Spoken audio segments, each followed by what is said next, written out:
CCC 1 படி என்று பார்க்கிறோம்.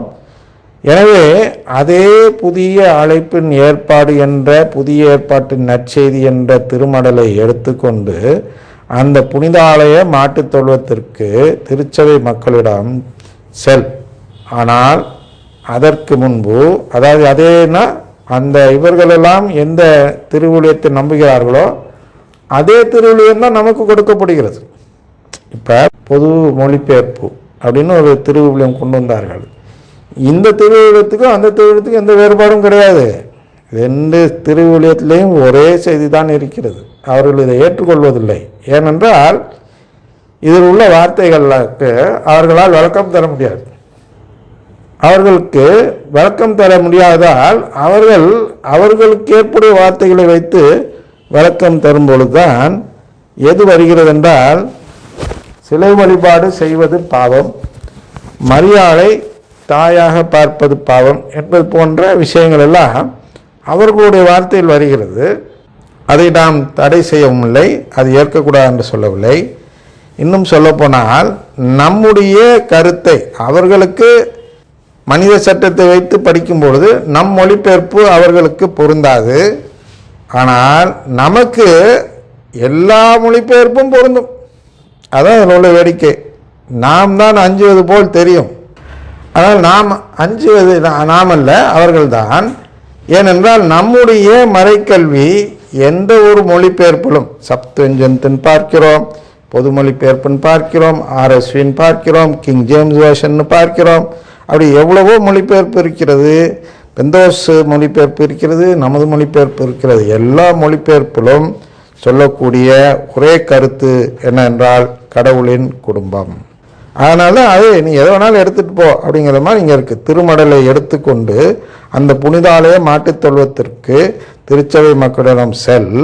ஆனால் அதற்கு முன்பு என் அழைப்பை ஏற்க மறுத்து எனக்கு கீழ்ப்படியாதவர்களாக செயல்பட்ட, என் அருகிலேயே இருந்து உணவு பரிமாறியவர்களிடம், உருவ வழிபாடு செய்யாதவர்களிடம் என் திட்டத்தின் மறைபொருளையும் வெளிப்படுத்தி அதன் அடிப்படையில் புனிதாலய மக்களை, திருச்சபை மக்களை நான் தேர்ந்தெடுக்க இருப்பதாக சொல். என்னன்னா, இதுதான் நமக்கு வரும் சோதனை. கடவுள் அனுப்புகிறார். அதனால தான் அந்த 2 தெசலோனிக்கர் முன்னாடியே வாசிட்டேன். என்னன்னா, அந்த 2 தெசலோனிக்கர் அடிப்படையில் கடவுள் இவர்களெல்லாம் அனுப்புகிறார். அதான் அங்கே இந்த போலியான வல்ல செயல்கள், அருஞ்செயல்கள், அடையாளங்கள் அதெல்லாம் பார்த்தோம் அல்லவா? அதுதான் இந்த செயல். அவங்களுக்கு தெரியப்படுத்தி சோதிக்க வேண்டும். அதுக்கு கொஞ்சம் வாசிக்கிறேன். என்று யாவே எஜமான் கூறியதும் சர்ப்ரசனார் குறுக்கிட்டு கேட்டதாவது, ஏன் எஜமானவர்களே அவர்களிடம் தெரியப்படுத்த வேண்டும்? அது வில்லங்கத்தை ஏற்படுத்தாதா அப்படின்னு கேட்குறாரு. அதான் அவங்க நம்மளையெல்லாம் கலைச்சி விட்டுற மாட்டாங்களா? இப்போ கலைச்சி விட்றாங்க இல்லையா, அழைச்சிட்டு போகிறாங்க இல்லையா, அதை திருச்சபை கேட்கிறது. அதுக்கு அவர் சொல்கிறார், ஆம் சர்ப்பிரசாத நாதரே, அதற்காகத்தான் அவர்களிடம் தெரியப்படுத்த சொன்னேன். அவர்கள் வில்லங்கள் செய்யத்தான் வேண்டும்.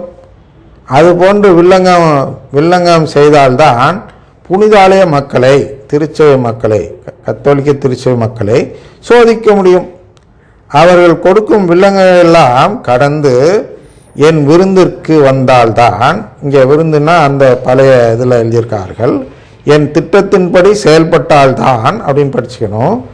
அவர்கள் எல்லாம் உண்மையிலேயே என்னை மதிக்கிறவர்கள் என்ற பொருள்படும் அப்படின்னு சொல்கிறார். அதனால்தான் என் எதிரியிடம் போய் என் திட்டத்தை கூற வேண்டும் என்று நான் சொன்னேன். இது 2 தெசலோனிக்கர் 2:11 படி. அந்த இடம் புரிஞ்சிச்சா? இந்த இடம் தான் அங்கே விளக்கம் ஏற்கனவே கொடுத்துட்டதுனால இது போன்ற சோதனை தான் நமக்கு நடக்கிறது. போலியான வல்ல செயல்கள் பல மற்ற நம்பிக்கைகளில் இருக்கும் பொழுது யாரெல்லாம் அதை தேடி செல்கிறார்களோ அவர்களெல்லாம் என்ன செய்கிறார்கள் என்றால், தன்னிடம் கடவுளிடத்தில் அன்பு இல்லை என்பதை வெளிப்படுத்துகிறார்கள்.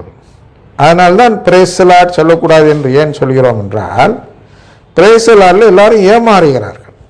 உலகமே ஏமாந்து கொண்டு இருக்கிறது. அதாவது அதில் ஒன்றும் தப்பு இல்லையே, அது ஒன்றும் கெட்ட வார்த்தை இல்லையே, அது யாரையுமே புண்படுத்தும் வார்த்தை இல்லையே, அது என்ன தவறு செய்ய இருக்கோ, அதனால் நம்மளும் சொல்லுவோம் என்று அநேகர் அதில் ஏமாந்து போய் என்ன செய்கிறார்கள் என்றால், எனக்கு கடவுளின் உறவு வேண்டாம் என்று முடிவெடுப்பதன் அடையாளத்தை காட்டி விடுகிறார்கள். அதனால் அந்த இடத்தில் நாம் எச்சரிக்கையாக இருக்க வேண்டும்.